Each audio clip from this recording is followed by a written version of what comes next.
अस्सलाम वालेकुम दोस्तों, मैं हूं आपका दोस्त उमैर राजपूत। दोस्तों आप देख रहे हैं हादी टैग।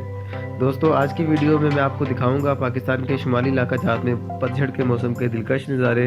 दोस्तों वीडियो शुरू करने से पहले चैनल को सब्सक्राइब करना ना भूलें। वीडियो पसंद आए तो लाइक और शेयर ज़रूर करें। तो यूँ कहना गलत ना होगा कि पाकिस्तान के शुमाली इलाका जात ज़मीन के बहुत ही खूबसूरत हिस्सों में से एक हिस्सा है। दोस्तों पतझड़ का मौसम शुरू होते ही पाकिस्तान के शुमाली इलाका जात बलखसूस गिलगित बल्तिस्तान में फ़िज़ा के रंग बिरंगे मनाज़िर हर तरफ आपको देखने को मिलेंगे। तो पूरी दुनिया के सियाह इस वक्त वादी हुंजा और गिलगित की तरफ रुख किए हुए हैं। तो गिलगित से तकरीबन 1000 किलोमीटर के फासले पर वाक़या वादी हुंजा एक ऐसी पुरकशिश वादी है जिसका हुस्न यहाँ आने वाले सियाहों को अपनी तरफ मोह लेता है।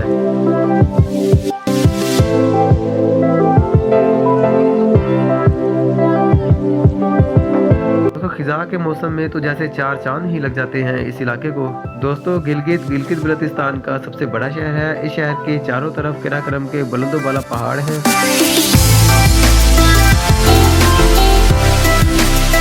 तो यहीं से तारीखी शाहराह रेशम गुजरती है और दुनिया के 3 बुलंद तरीन पहाड़ इसी जगह पर वाक़ हैं।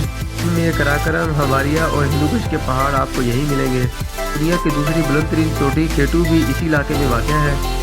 दोस्तों दुनिया के सबसे बड़े ग्लेशियर भी इसी खिते में वाक़ हैं। तो मौसम ख़िज़ा में बुलंद बर्फ़ से ढकी चोटियाँ और सुर्ख नारंगी पीले रंग के पौधे इस इलाके को बहुत ज़्यादा हसीन बना देते हैं। दोस्तों आपको यहाँ पर बहुत सारे फल मिलेंगे जिसमें सेब का फल बहुत ज़्यादा यहाँ पर पाया जाता है। इसके अलावा जुबानी फल और इसके अलावा और भी बहुत से ऐसे फल हैं जो यहाँ पर बहुत ज़्यादा कसरत से पाए जाते हैं। दोस्तों बिलाशुबा ये ज़मीन का एक बहुत खूबसूरत हिस्सा है।